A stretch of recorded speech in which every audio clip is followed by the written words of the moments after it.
It is just a huge honor for me to bring back on for the umpteenth time my very great buddy from, what is it, Grandview, Texas? Granbury, Texas. Granbury. Okay, Grandpa got the Granbury wrong. Dr. Bruce B. Baird is a 1980 graduate of the University of Texas Health Science Dental School in San Antonio, which is about an hour and a half drive from half of my grandchildren. Four of them are down in Beeville, Texas. Oh, really? So I Okay. go through San Antonio all the time. It's so funny. I'm in Phoenix on I-10 and you get on I-10 for like 1,000 miles and turn right at Been San on it. Antonio. I've been on Yeah. After it. graduation, he spent 4 years in the U.S. Army in Korea. Thank you for your service. And at Fort Sam Houston and San Antonio. After leaving the service, he built a scratch dental practice on the small town of Granbury, Texas. Over 36 years, he grew the practice into a multi-million dollar business with revenues in 2019 of over $5 million a year. Dr. Baird has lectured across the United States and internationally for over 30 years. His topics include leadership, cosmetic dentistry, dental implants, communication skills, and the business of dentistry. He taught at the Implant Preceptorship at the University of Texas Health Science Dental Center in San Antonio and to the seniors at Baylor Dental School. He founded Productive Dentistry Academy 18 years ago, which has grown to a world class organization with doctors from all 50 states and 19 countries attending their workshops with his business partner, Dr. Victoria Peterson. Now, she's from Seattle, right? She is from Anacortes, or now she's out in Hawaii. She's actually on the Big Island. Oh, wow. They have grown the company to 32 employees, providing seminars, coaching, and marketing to thousands of dentists across North America. In 2011, Dr. Baird founded Comprehensive Finance Inc., a company that helps businesses across the U.S. do their own in house financing. They have helped originate over $300 million in financing across multiple industries. They rapidly became one of the largest financial tech companies in healthcare. CFI was sold in June of 2021 to AKKR, one of the largest private equity firms in the world. Dr. Baird has continued with the company as a key opinion leader investor. Now, is AKKR related to KKR? They are. They're actually not joined, but they are the software side of KKR. Right So on. yeah, Well, you have to introduce us sometime. But absolutely. my gosh, your bio gives me so many questions.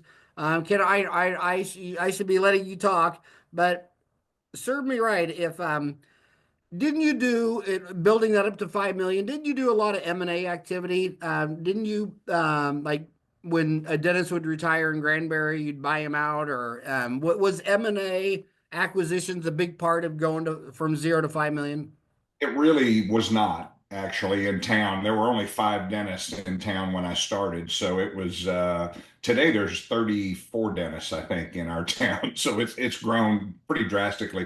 But it was pretty much generic growth, just offering services that weren't being offered in the county and in our town and bringing in some specialists and doing that, and we just continued to grow. And the better I got at doing certain procedures, we didn't need, the specialists anymore. And so that they kind of went on their way. And so it became kind of a multi dentist practice that was, I'm not going to call it a super GP practice, but I was doing implants in the mid 80s. So we were doing all those types of things back then even. So Well, before I let you talk, I got three big questions where I've been asking people. I've been telling you them all week. I get a podcast you, and they all keep saying the same thing over and over. There's three general themes.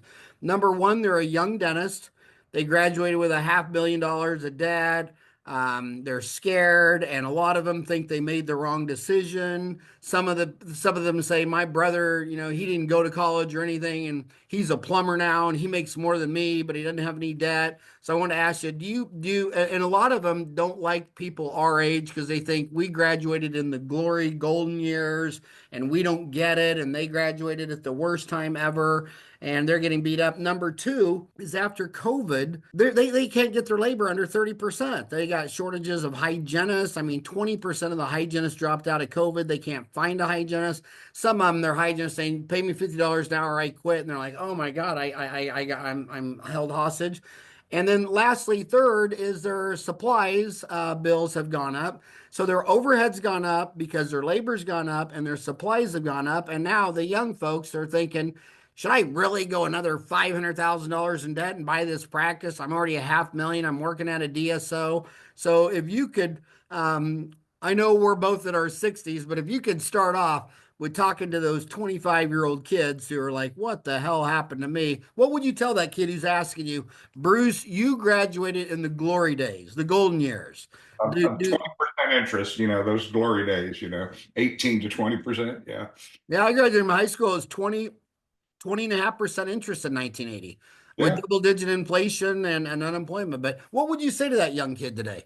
Well, I still go to the dental schools and still lecture at the schools. And so my nephew just graduated a year and a half ago. And so I've really kind of got a good pulse of these guys. And they are, I mean, they're deep in debt. They're wondering, what the heck do I do when I get out?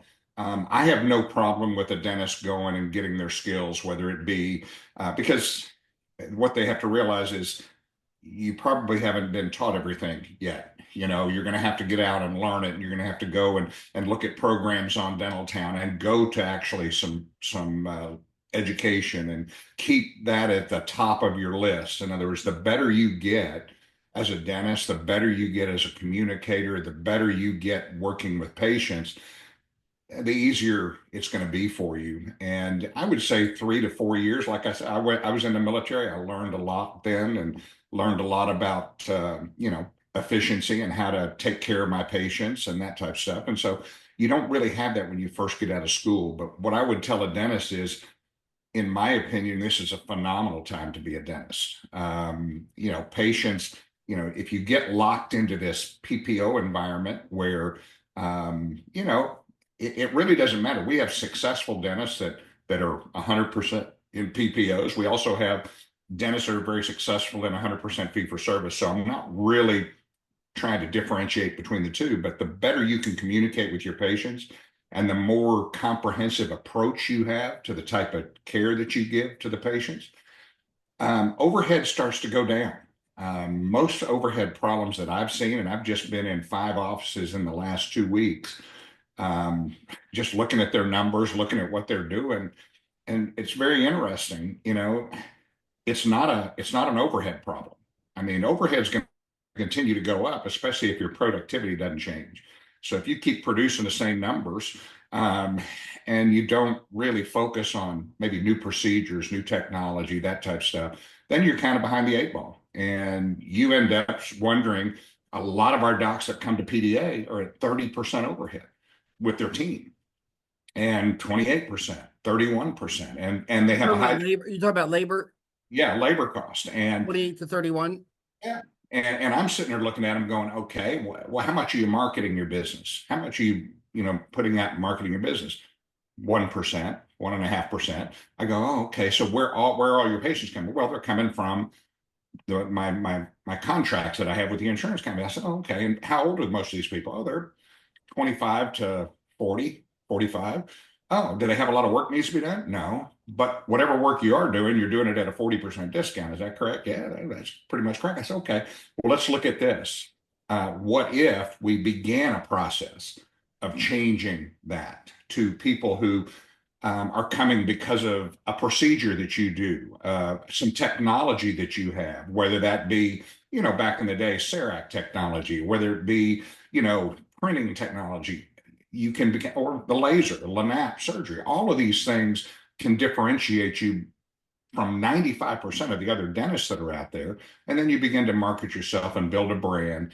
And what you find out is, I mean, if a hygienist comes and asks for $50, you go, okay, I don't mind paying you $50 because our staff overhead is running at, when I retired, I actually put the handpiece down 5 years ago, but our team overhead was 17.5% on a $5.5 million practice. That practice now has grown to over 7 million, and team overhead is still at 20 to 21, 22%. So it's about producing and getting people to say yes to treatment so much more than it is, because the costs are going to keep going up. I mean, I always tell my patients that, they'll say, gosh, that's a lot. I go, it sure is. I said, I can tell you one thing, we better get it done this year because I've been doing this for 40 years and the price has never gotten cheaper. And so next year it's going to be more expensive, and we've got to look at it that way. And if you want the best of the best employees, you may have to pay, and our employees were paid at the highest rate of anybody around our area, probably 15 to 20% higher, but they were expected to do things a different way. Whether it be the oral systemic connection with hygiene, talking to patients about Alzheimer's and strokes and that type of stuff. And what other treatments do we do? Laser pocket disinfection, LANAP surgery. So it was a comprehensive approach, the thought process of taking care of my patient just the exact same way that I would want to be taken care of. So, so overhead is always going to keep going up. But percentages don't have to keep going up. And we've seen it happen because I'm not going to say the docs are, when you're in debt, you're not lazy. When you're in debt, you can tend to be pretty highly motivated. You just don't know what to do. And the first courses, and I see it on Dental Town all the time, people will ask us questions. They'll say, go learn about, communication skills. Go listen to Paul Homily talking to someone. Go listen to, Paul's an old guy like us, but it still holds true today as much or even more than ever. And so I think that that's probably one of the biggest things that I've seen is dentists just are not producing. They're getting patients and they're telling them it's XYZ, but they don't have the skills to get them to say yes to treatment. So that's been what I've really worked with young dentists. My nephew Braden, he is doing over 1,000 an hour now, a year and a half out of school as an associate in a PPO practice. Why? Because he went to all the courses, he learned all the things, and a guy doing 1,100, 1,200 an hour on a 1,600-hour year, he's producing pretty darn good dentistry as somebody right out of school. So is it possible? It's absolutely possible, but you just have to be, first of all, you have to be trained, clinically trained, what we call calibrated. You have to be clinically calibrated. And once you are, you make decisions on what kind of dentistry you really love to do, as opposed to I'm doing dentistry and I hate it, which I hated root canals. I don't know why. I just never enjoyed it. And so Did you they say put root canals or pediatric dentistry? both. Even when I had 4 kids and now 8 grandkids, it's still I'd rather work at Taco Bell than work on a screaming kid. I don't know what it is. I want you to go back to something you just said though, because it's always blown my mind. First of all, when you say a PPO, don't you consider Delta a PPO? I mean, Yeah. so that's 95% of dentists take Delta. So 95% of dentists you would say is on a PPO, right? But fee for service really means you set your own fees and then they file their own insurance. Yes. Yeah. That's what.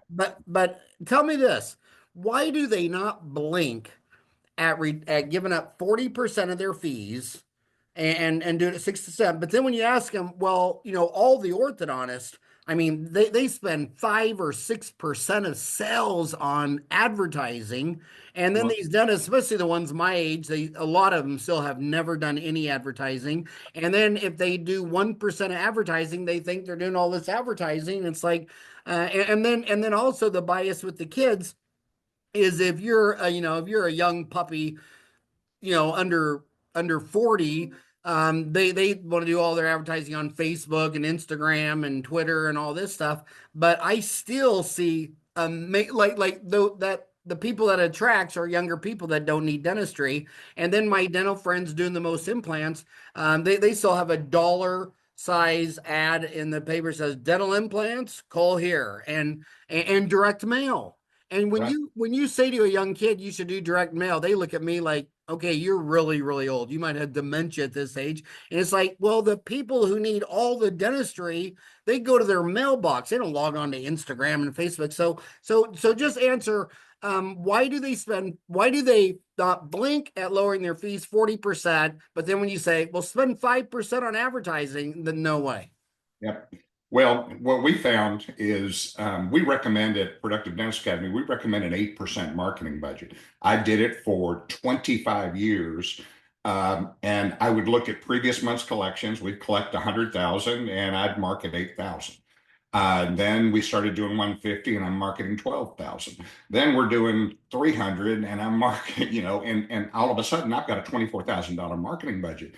That allowed me to continue to grow my business, to penetrate my market in a way that I don't care if there's 50 dentists in this town. It makes no difference because I'm marketing out to people who need dentistry or, for example, might not want to have conventional gum surgery. When I started doing Lanap back 20 years ago, there was one periodontist that had a laser like that. And today, I think 65% of the AAP has a laser. So, but is it still marketable? Yeah, because they don't market. So, they may go to their club and some person has already just had an apically repositioned flap. And the doc goes, well, hey, I got a laser. I could have helped you out. And I'd punch him in the mouth because I didn't know about it. And that's been my philosophy.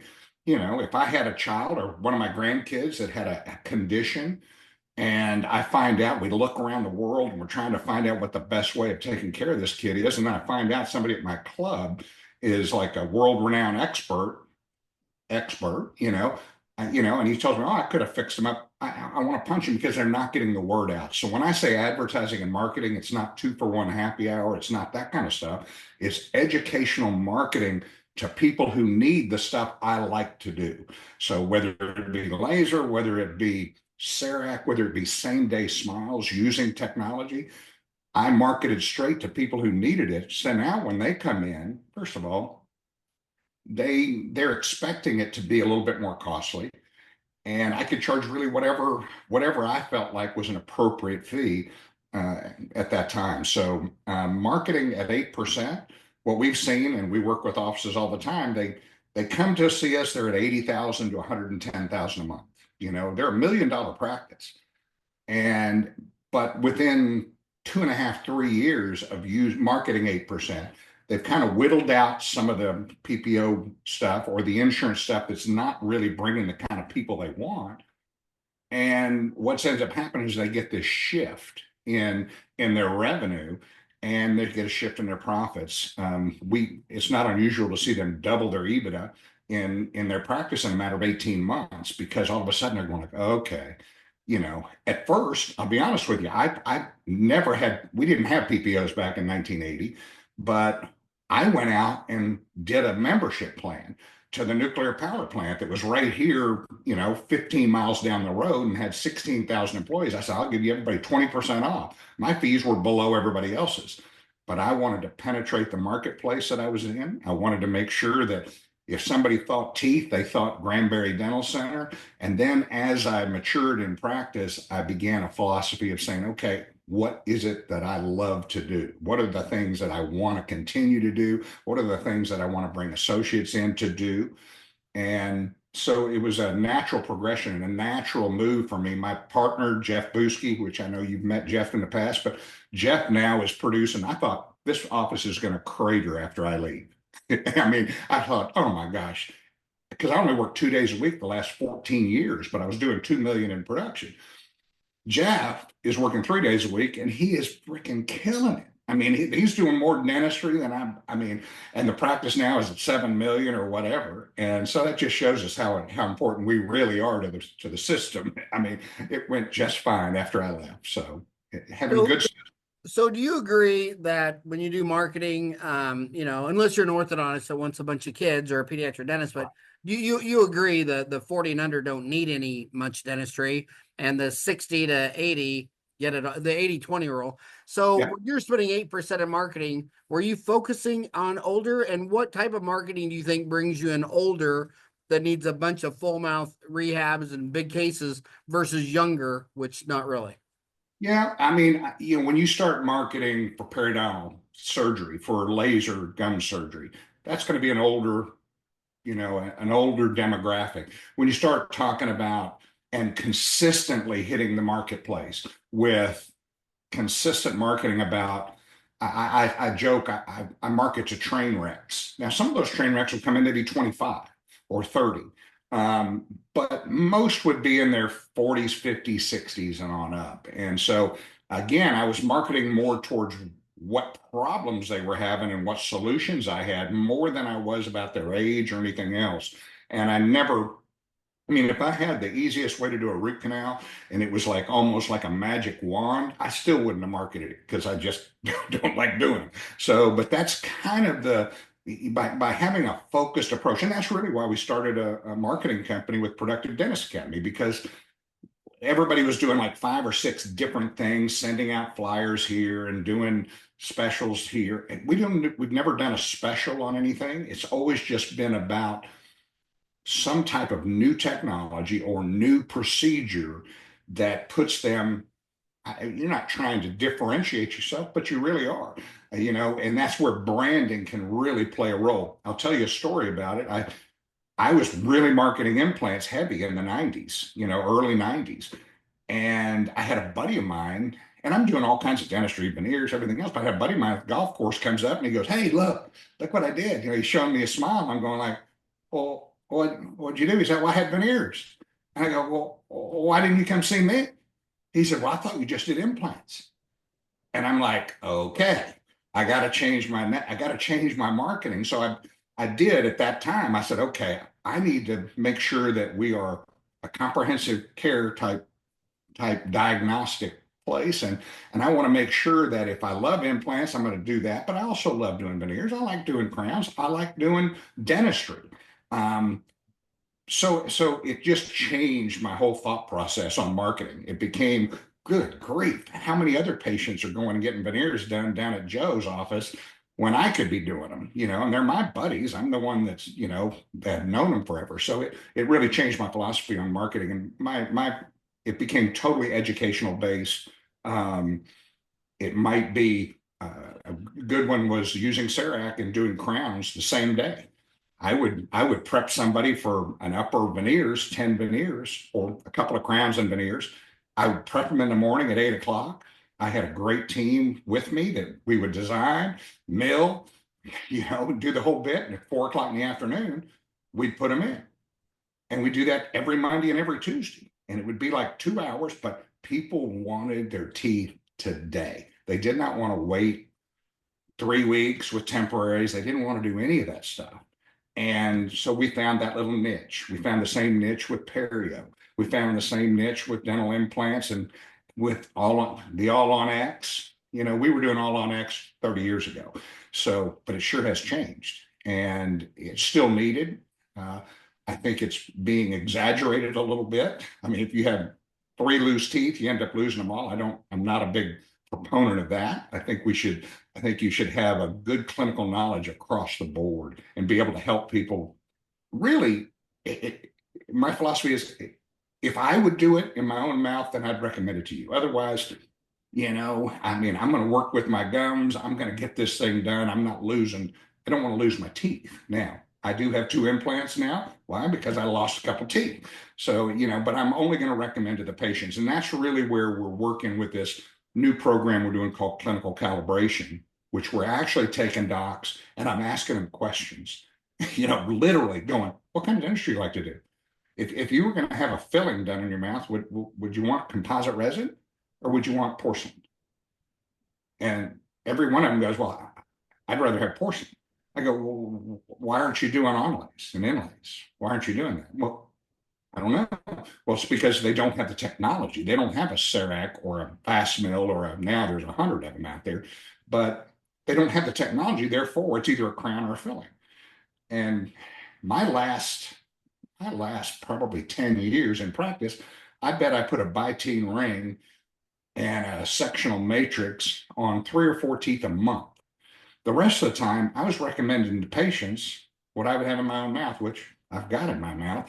I'll have a little inlay here and an onlay there, but I want it to be something. And truth is, if I really was at the heart of it, I would say, well, I would rather have a gold inlay or a gold onlay than I would have a porcelain.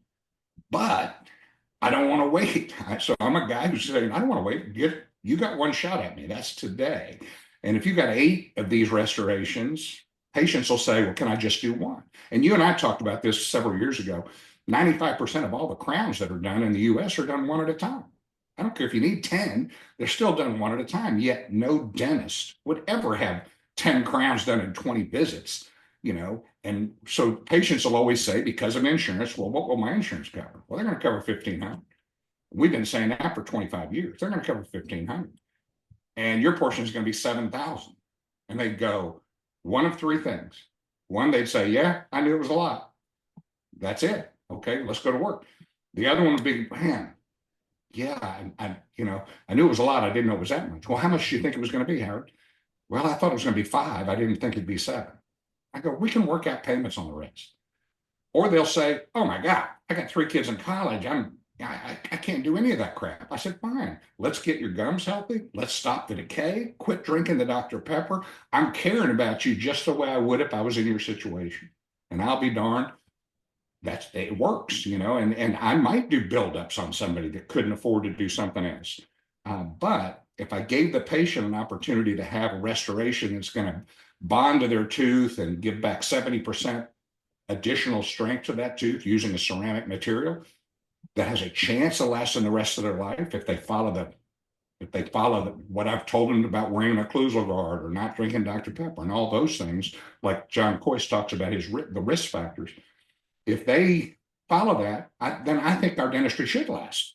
It should last a long time. And is it going to last the rest of their life? I don't know. You never know. It's like the implant guy that came and saw me. He said, "I think my implants failed." I hadn't seen Joe in 20 years, and it was a front tooth. He hadn't been back in the office in 20 years. And he goes, "I thought you said it was going to last the rest of my life." I said, "Joe, I did not know you were going to live this long. I swear, you're 90. I did not know." And we just laughed, and I said, "Let's move on. Let's go to the next step." So anyway, dentistry has really been, for me, there's such a psychological component to it that is so beyond our clinical skills of being able to prep a tooth. I think you'd agree with that. Yeah. Especially, Um, we were talking for the show that, I noticed in 87, I know you and I, when we graduated from dental school, the Dead Sea was only sick at the time. We didn't even know it'd be dead someday. But I noticed that every time I went to a course, it was all these FAGD, MA, it was always the same people over and over and over. And I realized that, my God, continued education just completely correlated to successful dentistry, doing the type of dentistry, loving dentistry, not being stressed out. And so I immediately joined the AGD and got my FAGD and MAGD and all that. But I wanted to ask you, do you think dentists kind of divide into two herds? Soft, white, pretty, bleaching, bonding, veneers, porcelain, and blood and guts, root canals, extractions, implants. Do you see that division, or do you see people who can get done doing an all-on-4 and then go do a hygiene check and ortho check and because I yeah, was a blood and guts guy. I mean, I didn't even get excited until when I was done. I love to go to the bathroom and see like blood spots on my head. I'm like, oh my God, that was awesome. they go, "Here, Doc, let me have your glasses." They clean them off. Yeah, yeah. Yeah, I mean, I love surgery. I mean, I'm the one thing that I miss so much now, and I really do is doing surgeries, and going in and either placing implants, doing grafting, doing stuff that I used to just love to do, and I'll still dream about it. Now, when I dream today, it usually is there's no assistance available. I can't find any of the materials, so it's kind of like a mini nightmare that I'm going through in my retirement years. But in fact, I told the girls a couple of weeks ago to set up the room for a composite resin with the handpiece and everything in there. And they go, "Why?" I said, "Because I'm dreaming about it every night, that there's no assistance and I don't know where the materials are." But I think there are dentists that don't know. They're just doing what they feel like they have the skill to do. A lot of the younger dentists, it's like, they've done 5 crowns and 7 root canals, and now they're stuck in a situation where they're seeing 15, 20 new patients a month, and they end up in this one at a time scenario. This becomes their philosophy of dentistry.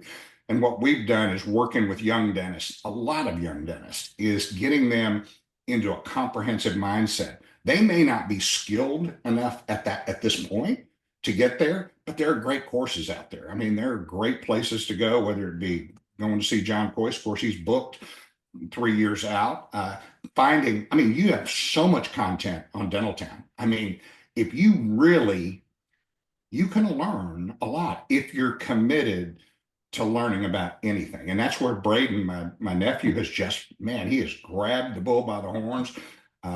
He's borrowing money, even though he has pretty good debt, and he's getting after it, learning new techniques from grafting to implants. He comes over here to the office to watch Jeff do stuff. He's 100% committed to being the best dentist he can be, as opposed to this is a job. I can't wait till I'm finished, and that's never been really my philosophy either. I always wanted to be kind of the best I could be. And then it's kind of like I went to Pat Allen's connective tissue grafting course. I mean, I went to that thing, I was going like, wow, I never looked at recession the same way again, but I hate doing that procedure. I went to the pinhole technique. Oh man, that's so nice. I hate doing that procedure. Now Jeff loved it. So I just send him to Jeff, when we had that. So we're still recommending what we would do in our own mouth, but I may not be the one to do it. So, Hey, Bruce, to the younger kids, explain what you mean by clinical calibration. Clinical calibration. They might not even heard those two words together.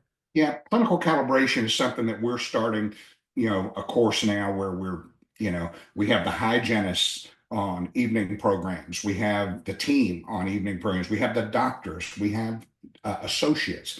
And what it is, it's going through a philosophy of care, meaning part of it is what kind of dentistry do you love to do, but what is your philosophy about materials? Where's your experience? What things have you done? And we go through and get them to have a philosophy of care, because most dentists don't really have a philosophy of care. They're just going in to do the dentistry and whatever happens to show up.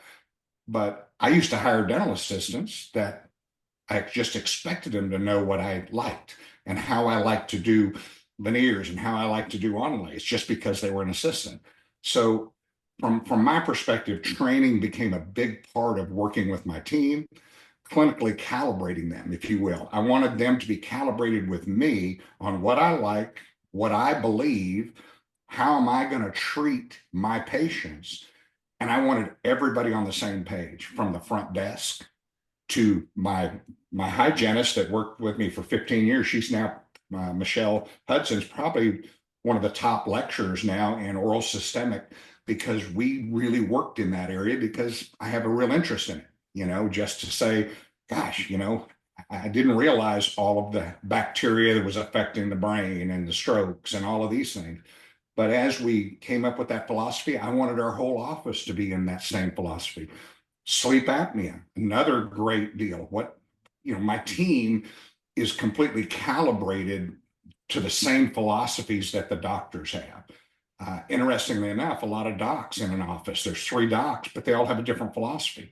Well, that's hundreds of thousands of dollars of lost productivity in that business. When you have one doc that's doing, fillings and charging, more for a, 2-surface filling, and then it really is a 3-surface, but they don't really categorize it as a 3-surface. It actually was a 4-surface, but they're still calling it a 2-surface. Calibrating everything that we do allows us to be very consistent in our communication with our patients. And that's what we're working with right now in clinical calibration, is helping young doctors. It's really wild. We've got a lot of older guys that are really having a lot of fun with it. Why? Because they've lost so much productivity, and now they're 55, even 60, 65. They're going there and they're going, I have never done it that way. This is the way, man, I'm excited about dentistry again. So we have guys that thought they were going to retire at 65 that are still fired up and enjoying their patients and enjoying doing the dentistry. They're healthy. They got a good brain, and they're still loving life, doing well. So I think when you're calibrated, when everybody on your team is thinking the same way, we're comprehensively taking care of our patients. Comprehensive, that's a tough one. What is comprehensive dentistry? Well, we're checking the gums. We're making sure their gums are healthy. We're making sure that if they have a functional risk and they're biting the crap out of stuff and breaking teeth, we understand there's things we have to do there. If they're drinking Dr. Pepper, Mountain Dew, and soda all day long, and they don't really realize, because you've seen that, you tell them you got to quit drinking the pop, and then all of a sudden they go, "Really? Is that what's causing it?" Yeah, you knucklehead, get the hell out of here. Yes, that's what's doing it. But but it's us holding them accountable. And part of that calibration is making sure that when the patients are in hygiene, they're getting the same questions asked to them every time they come in. Are you wearing your night guard? If it was recommended, are you wearing it? And patients that go, yeah, and if they give you that look, that means that dog ate it 5 years ago. Or are you using your carry-free rinses? And they go, oh yeah, I use them all the time. I said, okay, well, let's get you some more. Oh, I still have plenty. Well, are you using them or you just store them in your garage? Or what are you doing with it? So in other words, we hold them accountable just like they hold us accountable. And it made a big difference for me because I quit redoing dentistry because I thought it was my fault.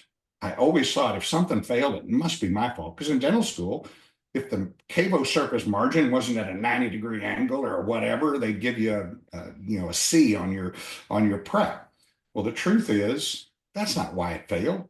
It failed because they're drinking soda all day long. But I always had that feeling that, it certainly should have been my fault, but no more. So for the last 15, 18, 20 years, it wasn't my fault anymore. It's their fault, and we just hold them accountable for it. And that's part of the clinical calibration process that we're doing. When we talk about Dr. Pepper out here, Mountain Dew is just worse. Mountain Dew's with sugar and citric acid, whereas the Coke and Pepsi are phosphoric acid, and it's just obviously it's a scale above. I mean, I'd actually rather you drink Coke and Pepsi than Mountain Dew out here. And cosmetic dentistry, everybody thinks implants, veneers, big cases. Like out in Apache Junction, I'll still never forget my first meth mouth. I didn't even know what I couldn't figure out what was going on, but I saw it in Bakersfield firsthand and in Apache Junction, which is not far from here. And oh my God, when they start doing meth and Mountain Dew, oh my goodness gracious, are they just train wreck? But I want to tell you something. Dentistry, a lot of people always talking about how they're burned out and fried. And just listen to you just makes me excited. And I always thought there's a huge correlation by going to CE and listening to people and I always talk about it. Carl Mish. I went out to Pittsburgh 7 3-day weekends, and looking back, as much as I loved Carl and he was just amazing and he motivated so much, it was the friends I made in that class are 100%. still a lifetime, but those are the ones that motivate. And when people are burned out, I was reading a study that, women are so much more social than men. They have so many more friends and this, that. So many men, their only friend is their spouse, and the only time they do anything social is with their wife's friends. Or they say the average man has 5 friends, and three of them are close friends, and 2 of them are their best friends. And man, if you're hanging out with 5 classmates from dental school who hate dentistry and all they want to talk about is their 401k and they wish they won the lottery, that's why you need to go to people who not only love dentistry, but you meet other people that love dentistry. And if you just start surrounding yourself with people who actually love dentistry, do you think that's a big part of it? What do you think why there's so much burnout and depression in dentistry? Do you think it's that? I do. I really do. I think they just haven't, when you start questioning why you did something 10 years after you've been involved in it, it's because you kind of got guided into this path. You got guided into doing things a certain way. When you start hanging around people that are doing super dentistry and having a lot of fun doing it and helping a lot of patients and are excited, guess what? Just what you're saying. All of a sudden, you start to become excited. I can't tell you how many times we get a 55 to a 65-year-old dentist that comes to one of our programs in Dallas, and all of a sudden they're going like, I'd have just heard this 30 years ago. I'm so damn excited to go home. They go home, they double their practice. They actually fund their retirement. They do the things that they really have been bitching about forever that they weren't doing, because all of a sudden they see this young guy that's 40 that's just killing it. And they go, well, I can do that. And I've got more experience and I've got, good. But it really is, to me, it's about surrounding yourself with people who you want to be like. And when you surround yourself with people who, bitching and moaning all the time, it won't be long until you're bitching and moaning. And I just that's why, I mean, that's why I've always loved visiting with you. That's why I've always loved the programs that you've been associated with. It's why I went to Carl's programs. It's why I went to John Coyce's. I want to hang out with people. And now these docs are coming to our programs and I'm becoming great friends with them. And a lot of my best friends now are dentists that I've known now for 25, 30 years that still love dentistry and they're still on the cutting edge. And there's a time when, I finally said, I need to put the handpiece down. And it had nothing really to do with clinical skills. It had to do with it had to do with having to be back on Monday and Tuesday for my schedule. Because I wanted to go to Bora Bora for 2 weeks, and I wanted to go to Africa, and I wanted to travel the world and see the things that I wanted to see. And that's really the only reason I put the handpiece down. And I'm sure, there would be opportunities for me to come back and do some more dentistry. But I'll be honest with you, I'm having too much fun doing what I'm doing. And with 13 grandkids, I built a bunkhouse up top that we had 9 of them here this weekend. We can sleep 18 upstairs. And that's my new jam now, and helping dentists to get to wherever it is they want to get to. And that's very different than just saying, you don't like dentistry. I start asking them questions. Why don't you like it? What is it you don't like about it? Oh, because I'm just not making any money. Okay, well let's explore that. And that's really that first 3 meetings that we had with calibration is finding out, all right, where are you? Where do you want to be? And let's find a way to get you there. And that's really what we've been working on this last 2.5 years. So that's Frisco, Texas. Now, where's Frisco? Is that a Frisco is just North Dallas, north up near Frisco, McKinney, Plano. It's just in the northern quarter of Dallas, and we have them there. We have for the last 3 years or 4 years. We have them in downtown Fort Worth. We have them in Arlington. We've always done them in Dallas or Dallas Fort Worth because it's kind of easy to get to from either coast.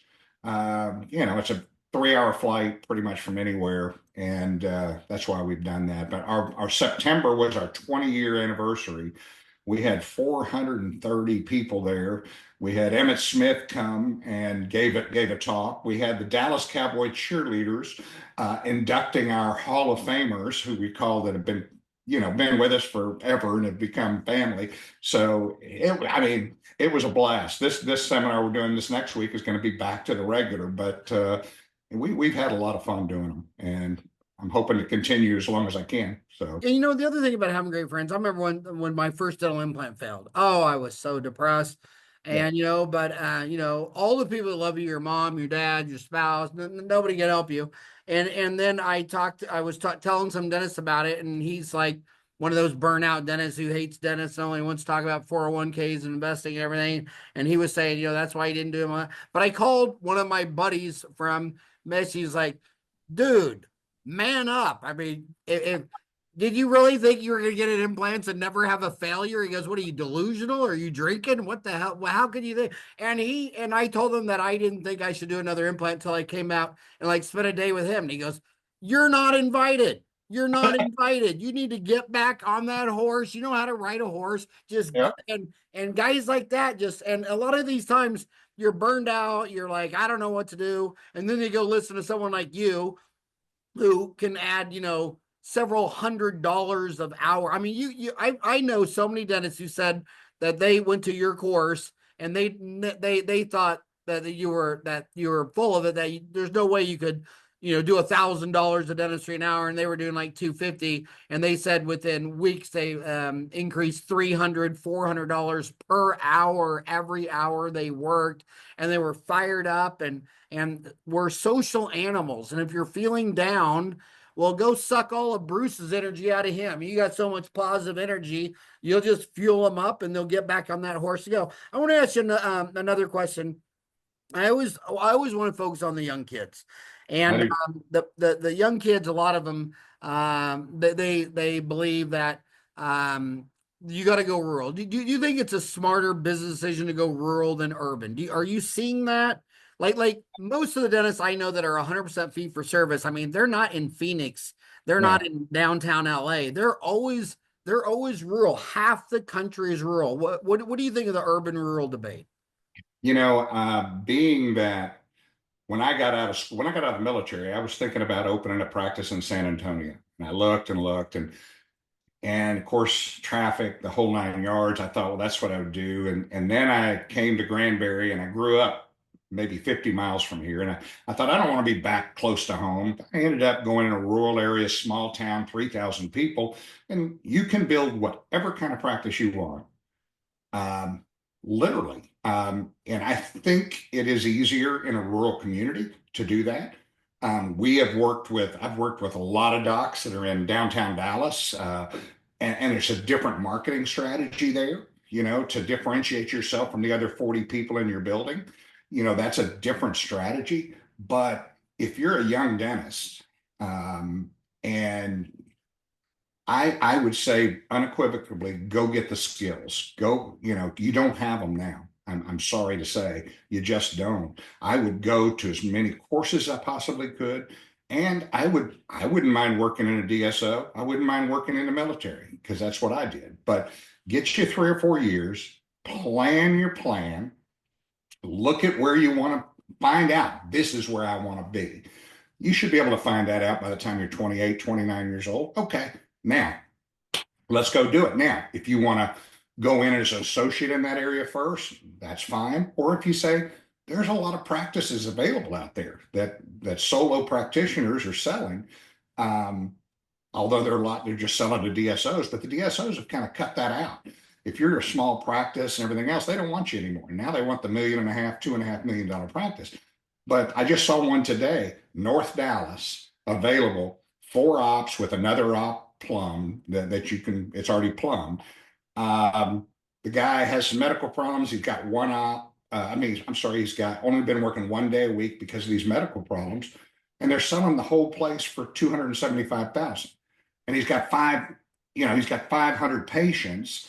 And I'm going, oh, if I'm a young dentist and it's in a good location, I haven't seen the location, but hey, I don't mind starting there. And the office I was at last Friday in Fort Worth, they're in an area that's a really high end area, a lot of people and everything else, but he's got a lot that is in a new developing area. And I said, hey, he said, should I move now? I said, spend 5 years maximizing this practice, and then get your plans. And then when it's built, then all you do is you just move over there. So, but as young dentists, get your skills, do what you have to do, but then also plan your future. Say, do I want to do this forever? Do I want to work as an associate forever? There's some guys that's their jam, but not for me. I want to be my boss. I want to, that's why I want to work 2 days a week. When my last 14 years, it was Mondays and Tuesdays. Tuesday night, I would tell the team, y'all have a good weekend, let's have fun, and why? Because we could do that. And I think that's critical, is to have in your mind, don't hang around a bunch of depressed people, get involved. That's where the clinical calibration with associates, we have associates that are on these programs that are doing great dentistry and they're really accelerating. We also have some associates that haven't been in that situation. And they're wanting to be there. And so that's really kind of the exciting part about working with young dentists. And I always, back in the late 90s, I think I lectured in 41 dental schools. And I know you've been to pretty much every one in the world, but it's just a different era. They're excited. They don't know what they don't know, and what they're hearing. I mean, I had to lecture in San Antonio across the street because I couldn't go into the dental school because the DSOs have taken them over. And they're bringing in accountants saying, yeah, you're really not going to be able to get a loan. And they're having DSOs say the best place is to go practice with us. And I'm like, I'm across the street. I had 80% of the entire dental school at San Antonio because I offered them burritos and a beer. And they're across the street from the school. And I guarantee I lectured for an hour, and I bet I answered questions till 11 o'clock that night. because they're hungry and they don't want to feel like they made a bad decision. And what I would tell people is don't listen to people. If they start telling you that crap, don't listen to them. Find people who, are energetic, and find people who have a plan. And you'll find that dentistry is, it's funny. It's like having your own ATM machine. It really is. You have to have a healthy new patient flow. You have to have good communication skills. You do that, and And I noticed, we both lectured a gazillion times for decades. I always noticed, half the room, every row would be an office. I mean, it'd be a dentist, spouse, the whole team. And then the other side would be all the solos who came alone to save money. yeah, And I would just sit there and say, I could just walk down the right side and say, what does your office do here? Million, million and a half, 2 million, a million and a half. And then I go the other side, 350, 400, 500, 450. And it's like, man, it's a team event. And also, your seminar, I just pulled up. I went to productivedentist.com, and it's talking about boost production for consistent growth. Implement productive scheduling. Well, how can you implement productive scheduling if you go to this Productive Dentistry Academy alone? And you bring your spouse, because that's who you're pillow talking with. Increase new patient flow and retain patients. Have your team working in harmony. So why did you leave your team home? But the one thing I'm going to go back to, the next thing you say is turn no into yes. You started at the beginning of this seminar, I'm the beginning of this podcast about treatment plan acceptance. And what does every single orthodontist on earth figure out within 2 years? That that you need the treatment plan presentation is everything. And they realize that, okay, you got to track the close rate. Okay, well, if you give the orthodontist 10 patients and he gets 2 cases, okay, great, maybe it's a rough area. Okay, but let's let Amy try it. Okay, and then when she's getting 4 people, it's like, okay, well, Amy is twice as good as you, Doc. And just because you own the place, we need to keep score. And my gosh, and I was so lucky when I got out of school. Omar Reed was given this course, and I didn't have the money. I just didn't have the money, but I sit there and I thought to myself, well, if I show up 30 minutes early, I bet he'll have a hard time turning away a 24-year-old kid straight out of school who doesn't have the money. And I went down there and I just said I wanted to shake his hand, and that someday when I can afford it, I'm going to come to this course. And he said, "Ah, shut up. Get in here. Get in here."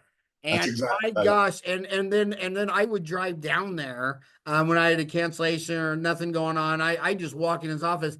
Unbelievable how, I mean, he didn't, you got these typical dentists where they say, okay, well, you need a MO on 2, and then they'd write it down in the price. You need a crown on 3, and blah, blah, blah. Omar would look at the x-rays. He'd look at the mouth. He'd set them up. He'd smile, and he goes, Bruce is okay. He's Bruce. I just need to know. I don't know what your budget is, but we could stop most of the disease in your mouth for probably 5 grand. We could probably fix it up kind of nice for maybe 10. But if you wanted to have just a Hollywood smile, it'd be 25. Now, this was years ago, back when he was alive, Sure. all that stuff.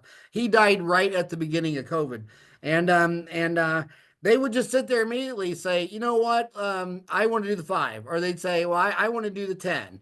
And other people do the 25. And then I asked them afterwards, I said, okay, you want to do the 25, but you didn't add it all up. How do you know you're going to make it? He said, son, if you can't make money off 25, 10, or 5, and he goes, I just work backward from that number. And he That's goes, right. actually, he says, I'm not actually in the mouth that much longer for 5 versus 10 versus 25. But the thing about Omer is he could sell a snowman and a snowball. I mean, he was just and Absolutely. he nailed that. And I know so many the big boy orthodontists out there, the biggest ones I know, they realize, yeah, I love going over, I love doing all that kind of stuff, but I just can't do it because Marie doubles my closed cells. And it's the same thing with HR. You'll go into a dentist and they'll say, well, I'm so stressed out because of my staff, my hygienist, and I'm adding up a staff. So, okay, you've been here 20 years. Longest employee's been here 5 years. Who does all the hiring and firing? It's like you. It's like, okay, well, what has to happen before you realize this isn't your wheelhouse? I think we need to get someone else in charge of HR, hiring, firing, let's get an office manager. If you're just like, you're never going to see me try out for the Dallas Cowboy football team. Yep. Too short, too old. I'm never going to play in the NBA. You have to recognize, are you good in HR? Are you good in treatment plan presentation? Are you good in asking for money? And dude, if you're not good, you can try to get better, man, it's a lot easier to just be a conductor and say, I don't want to learn how to play the violin. I'm going to just find the best violinist in the world. And I don't want Yep. to learn how to play the tuba. I'm just going to look for someone who mastered the tuba. And so many of these dentists, they try to wear all the hats. And that's great when you're young because you find out what you're good at, what you're not. But if you're not good at, sometimes it's a lot easier to hire good than be good. 100%. 100%. Yeah, we would get guys just to give a ballpark, and that just give a ballpark and get the heck out of the room. Just say that. I know you probably already knew this, Howard, but you need $10,000 worth of work. And again, they'd say, "Yep, I knew I needed it," or they'd say, "I didn't know it was going to be that much," or they'll say, "There's no way in hell." And my treatment plan would go from 10 to 7 to 5 or whatever it is, because or to 2, whatever they could afford. I'm going to help them. With if I had no money, what would I do? Well, I, I always tell them, well, you got to quit smoking because I mean that's costing you about $6 a pack, and you're smoking too. I mean, so you really have the money, and I would do a little nutritional counseling and a little of that kind of stuff because I wish somebody would do that with me if I was in the situation. I don't need tons of options. When I went in and had elbow surgery, the guy who does all the Ranger pictures, and he said, "Well, Bruce, you've got several options." I go, "I don't want options. John, I want to know what would you do if this was your arm and you wanted to still play golf and enjoy life?" He goes, "Well, I do this, this, and this." I said, "Well, let's go."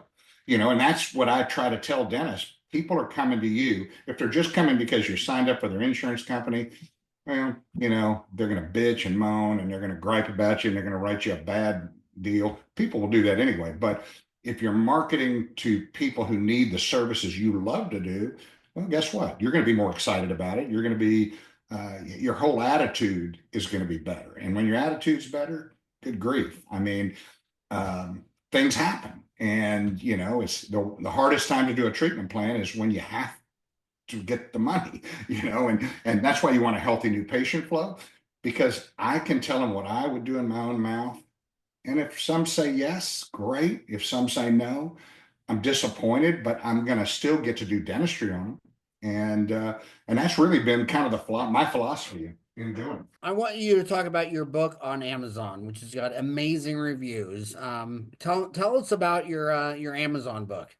It is called Legendary Leadership. It's just a story of being the worst boss on the planet for 10 years, being the son of a Marine aviator and things being my way or the highway. And it's just a personal book about the lessons I learned, the things that I had to go through. So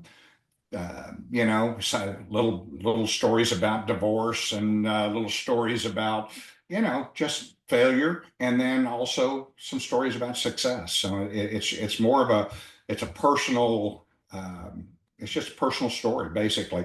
And legendary leadership. I mean, my team had been with me 35 years, 25 years, and 20 years. And, they'd all been with me forever. When my first 10 years, I joked that every single person in Granbury used to work for me and they hated my guts. So it's just learning. And I also joke that God has a sense of humor because he gave me 4 daughters, a little different than you.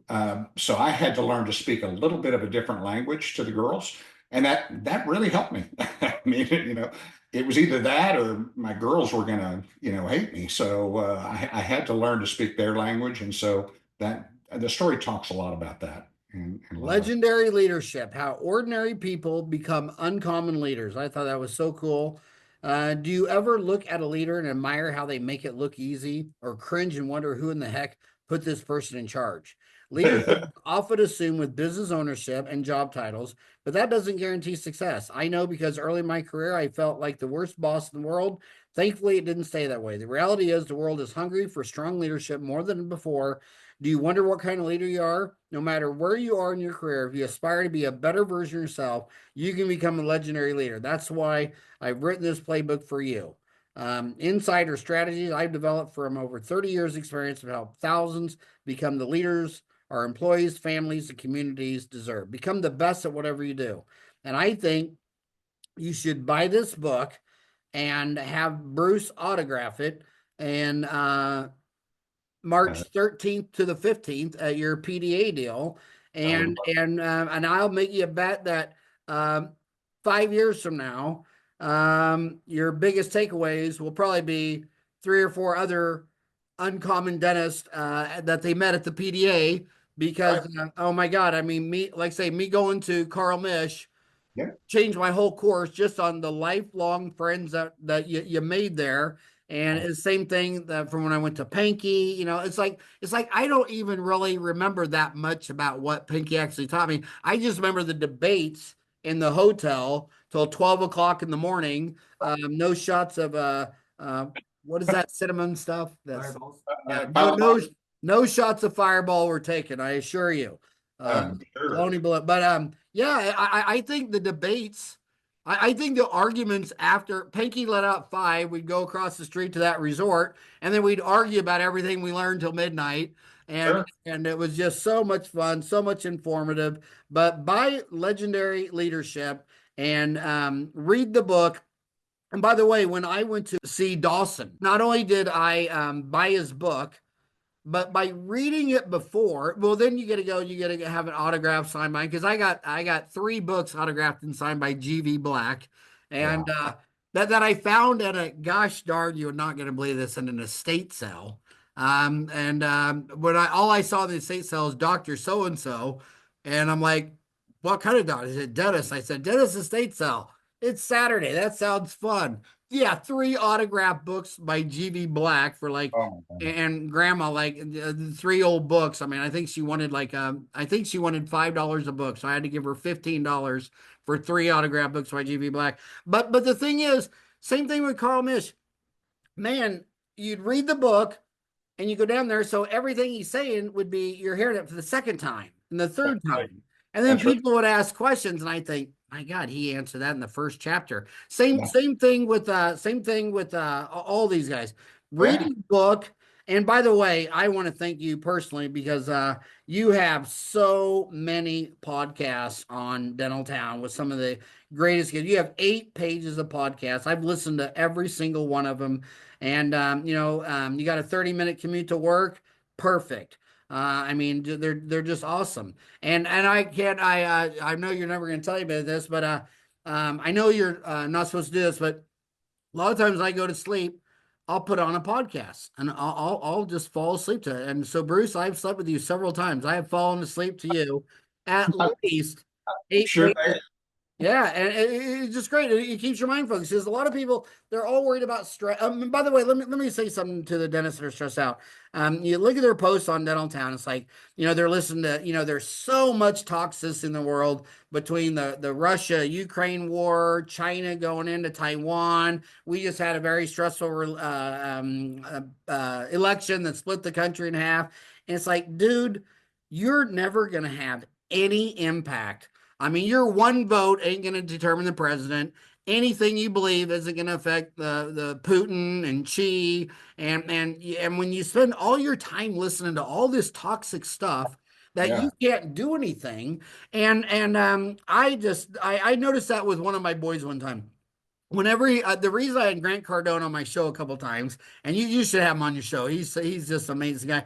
But when he was listening to Grant Cardone, man, he was always upbeat, cheerleader. He wanted to get into real estate and this. And then when he would listen to politics, he'd get all mad and angry, and the world's going to hell in a handbag. It's like, well, the world ain't going to hell in a handbasket. And even, I mean, we're from Kansas. We went from the World War I to the Great Depression, and then the Dust Bowl, and then World War II. Well, Kansas is doing better than ever. I mean, people don't realize how bad it was. You realize after World War One, the Great Depression, they had just made the tractor, so they had plowed over everything because they increased their deal, and they plowed away all the topsoils. They got rid of all the trees, everything, and then pretty soon the wind started blowing the dust around, and they lost about 4 years.